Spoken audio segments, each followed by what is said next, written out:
Hello and welcome back to Aetheral Space 9.2, a true meet. We are back. Yes.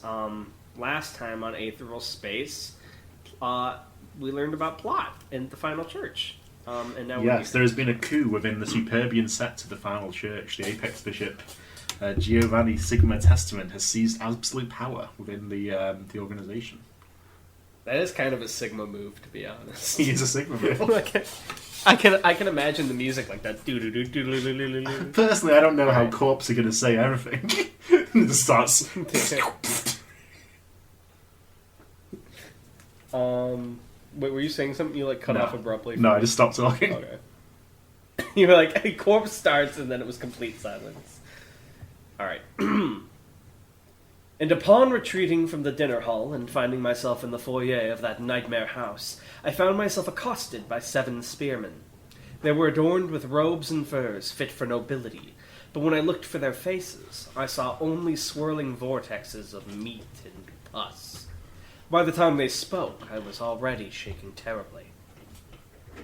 "My name is Modesty, and I am the end of men," the first spearman said, and he pointed to the shadow, and I saw cruel kings scrubbing their crowns with rust. "My name is Disloyalty, and I am the end of men," the second spearman said, and he pointed to the shadow, and I saw a saint run through from behind. "My name is False Testimony, and I am the end of men," the third spearman said, and he pointed to the shadow, and I saw great men accused by miscreant tongues. Are these like their 7 deadly sins? A bit more like the 4 Horsemen. Well, there's so many of them. "My name is Compromise, and I'm the end of men," the fourth spearman said, and he pointed to the shadow, and I saw a fool accept to only have half his head chopped off. That's a good one. "My name is Degeneracy, and I am the end of men," the fifth spearman said, and he pointed to the shadow, and I saw a kingdom gradually forget its principles and rot away. "My name is Contentment, and I am the end of men," the sixth spearman said, and he pointed to the shadow, and I saw a vagrant lose all hope and become a living corpse. "My name is Time, and I am the end of all men," the final spearman said, and before I could look to the shadow, he thrust his spear and carved my brains from my skull. I woke in a cold sweat, tears streaming from my eyes, and knew that again I had witnessed only accursed truth. Personal writings of Saint Silas, saint of dreams and phobias. I'm curious, how old are these saints? Like, was this still in the spacefaring age, or are these from like the... This is spacefaring age. Okay. This is like in the 1,000 years between 1,000 revolutions and now. So I'm curious, how long in this universe have humans been a spacefaring species? Like, how long since they've left home proper? Many millennia. Interesting. So, like, longer than humans now have, like, had recorded history. I don't know if I go that far, but a very long time. It's enough that, like, now times are as relevant to them as caveman times are to us. Wow. Damn. I bet they have hella video games in Aetheral Space.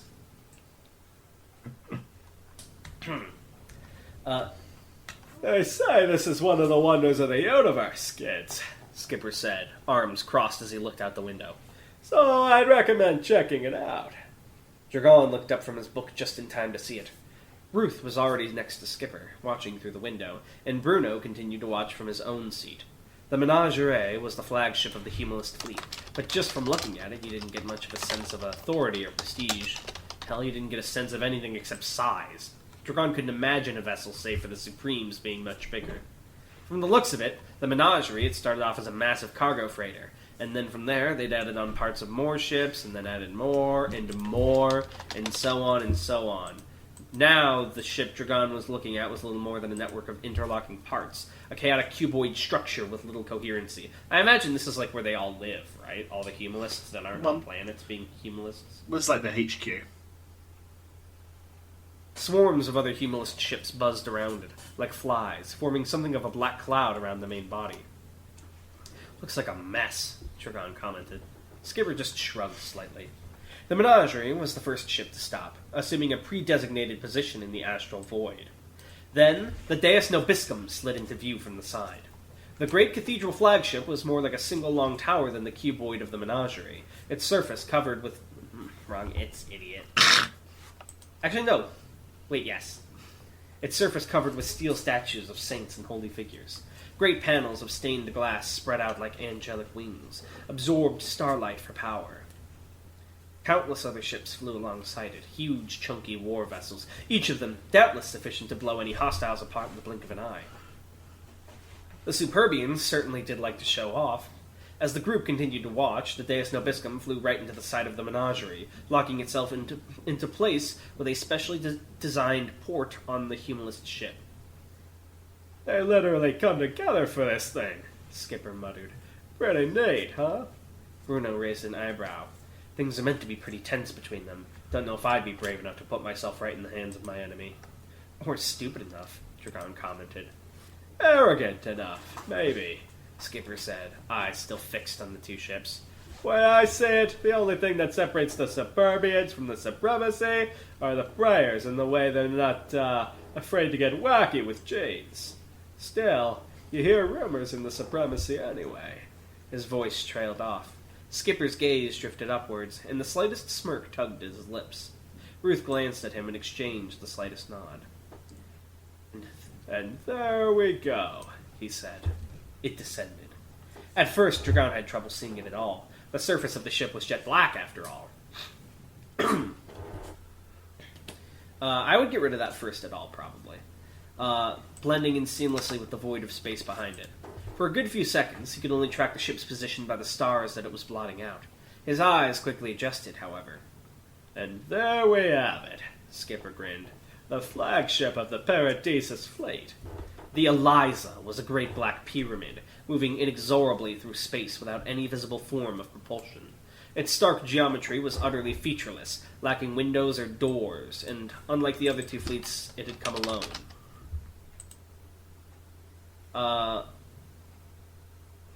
Would you want to put a comma after fleets, or do you think it's fine as is? I think it's fine. And unlike the other two ships, it had come alone. Just looking at the triangular vessel, Dragon couldn't help but shiver, and he quickly found that he'd unconsciously walked to the window, too, to stare at the ship alongside his fellows. Dark bridges, cylinders as featureless as the ship proper, extended down from the base of the pyramid, connecting it to the menagerie. The three ships, as dissimilar as could be, had come together. So what are the last group after Humilists and Superbians? So it's Humilists, Superbians, and Paradisus, which is the one we just saw coming in. Thank you. The true meet had begun. "Makes me feel weird looking at it," Ruth frowned. "Like it's staring at you or something." "They say the Paradisus branch of the final church is technology hundreds of years ahead of everyone else," Skipper said, his own eyes fixed on the ship. "Hell, they might be staring at us." "Ah!" Serena shuddered. "Stop! You're giving me the creeps!" Sorry. Skipper waved an apologetic hand back without looking. "Still, though, it's gonna be a real pain to sneak into." It really was... Wait. Dragon looked up at him. "Huh?" "Seriously, it's not that big a deal," Skipper chewed as he talked, already drowning his next fry in ketchup. "It's not like this is the first illegal thing we've done, yeah? Far from it." After docking in one of the massive hangars of the menagerie, they'd moved into the vessel proper. The outside of the ship had been a sight to behold all by itself, but even so it hadn't quite prepared Dragon for the view on the inside. It was like a city had sprung into existence over the course of the last hour or so. Stores and stalls, restaurants and cafes, independent units coming together to form a new whole, buildings slotting together like toy blocks. Even the diner the group was sitting in bore tank treads that had been used to bring it here. Bruno picked at a sad-looking salad as he looked out the window of the diner. He had positioned himself right next to it when they'd gotten into this booth. His eyes tracked the strange crowds that passed by, the majority of them wearing the patchwork clothing of the Humilists, a few wearing normal clothing like them, and the occasional one or two dressed in the exhausting memorabilia of the Superbians. Wait, who's talking here? Bruno. "I thought Humilists weren't supposed to make anything," he muttered, eyes flicking this way and that. "Find it hard to believe they found all these buildings in a junkyard somewhere." "Well," Skipper cracked his neck, "Humilists don't make anything, sure, but not everyone who hangs out with the humanists is a humanist. You get me? What do you mean? Ruth asked, taking a deadly-looking bite of a hot dog. Hamburgers conquered hot dogs now. Now she's getting ready for the chili dog as the next goal, like Sonic. In nature, Skipper smirked as if he was saying something profound, pilot fish swim alongside sharks, and they take advantage of the fact they've got the big guy next to them. It's kind of like that. Dragon rolled his eyes. In what way is it like that?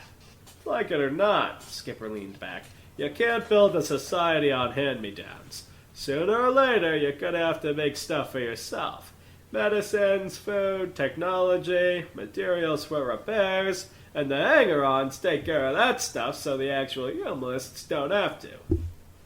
Make a profit from it too, I bet, Bruno grunted, still staring out the window.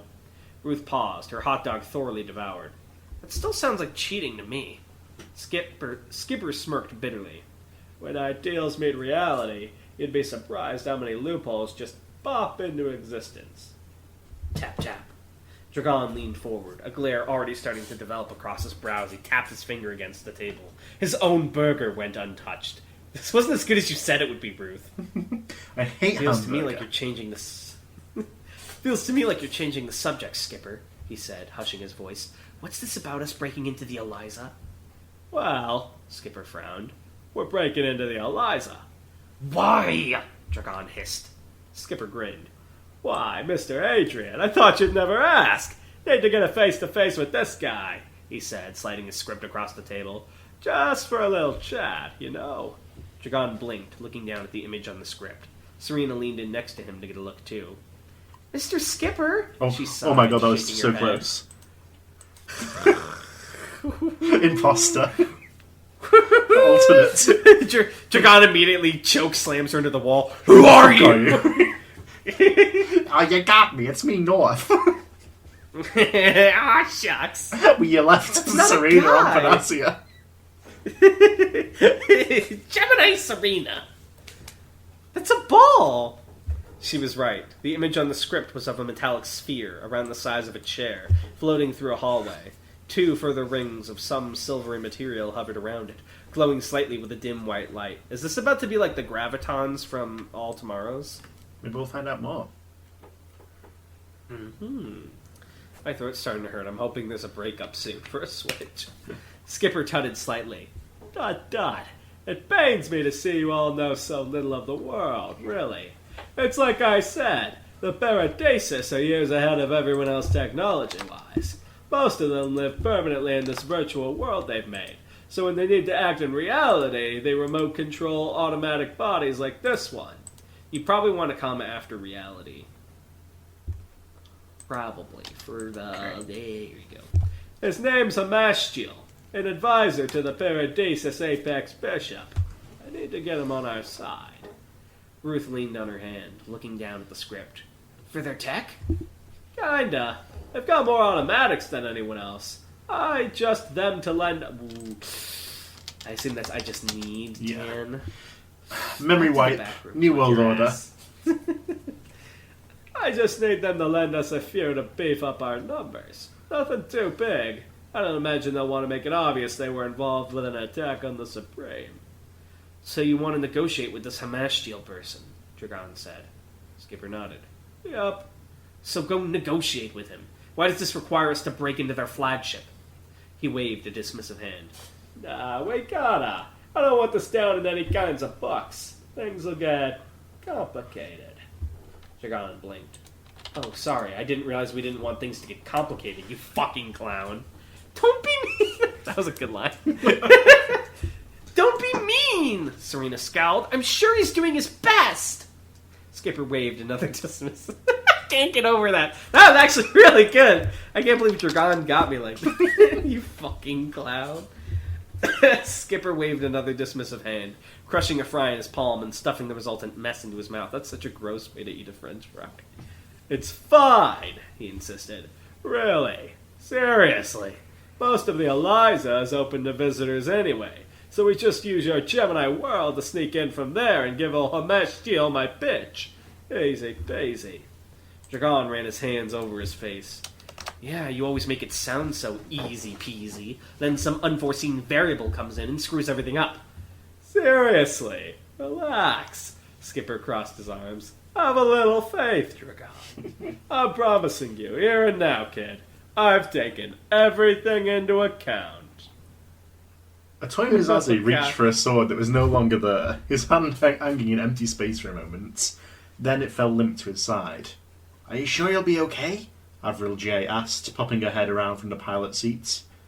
Her chalk hair hung limp over her eyes, but it didn't seem to have dulled the Superbian's piloting skills any.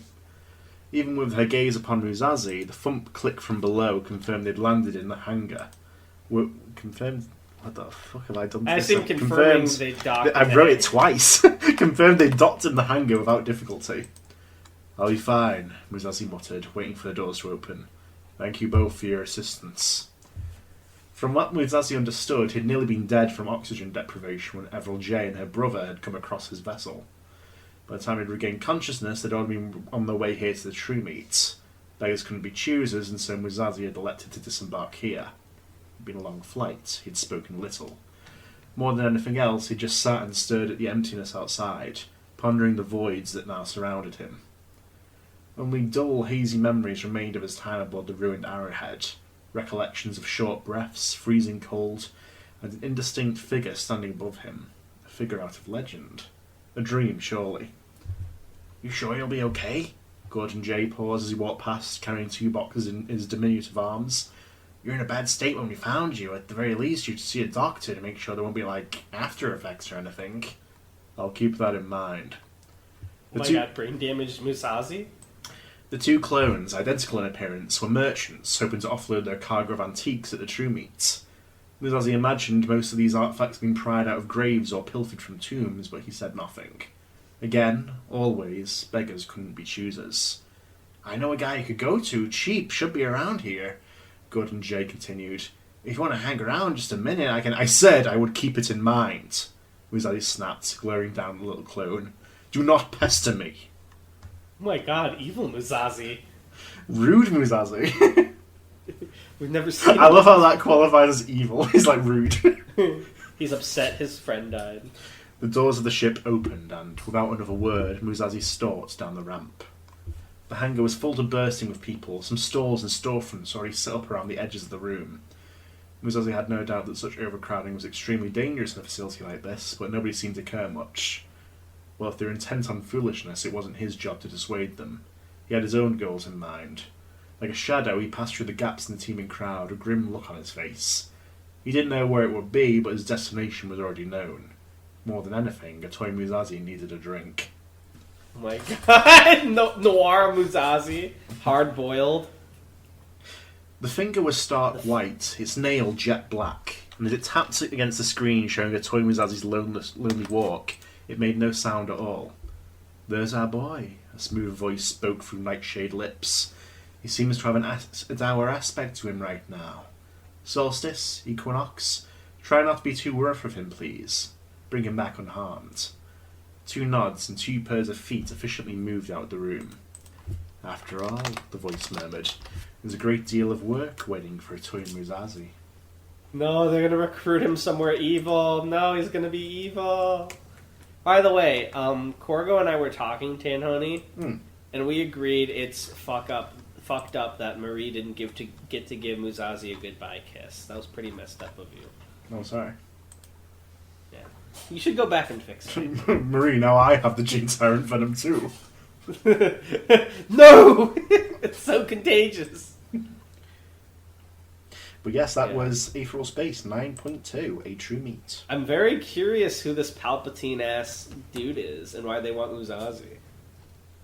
Perhaps we'll find out. Tell me more. Well, obviously we're going to find out. Perhaps you'll give me... I'll just never reveal it. This actually never comes up again. It's really weird. The dropped plot. Yeah. There are things like that in stories, like plot threads that get dropped, yeah. So I don't know. It's good to have your assurance. Give us our world-building fact. The majority of law enforcement in humorless space is handled by the Forgiveness Corps, which is a partially voluntary police force. Nice. Do they forgive people a lot? Well, that's the name of it, but it's more peacekeeping. I see. I can't imagine humalists using weapons on each other. Oh, this guy. Humalists only use weapons that they pick off of corpses, like worn cattleman revolvers and worn carbine repeaters. I learned I can't make stuff, so I just kill with my hands. With this thumb, like the guy from Ratatouille. He's like, everyone's like Horaloo. Yeah. Oh my god, that's a cool interpretation of humalists. That's raw as hell. Anyway, thank you guys for listening to Aetheral Space 9.2, and we'll see you next time. Bye. Bye.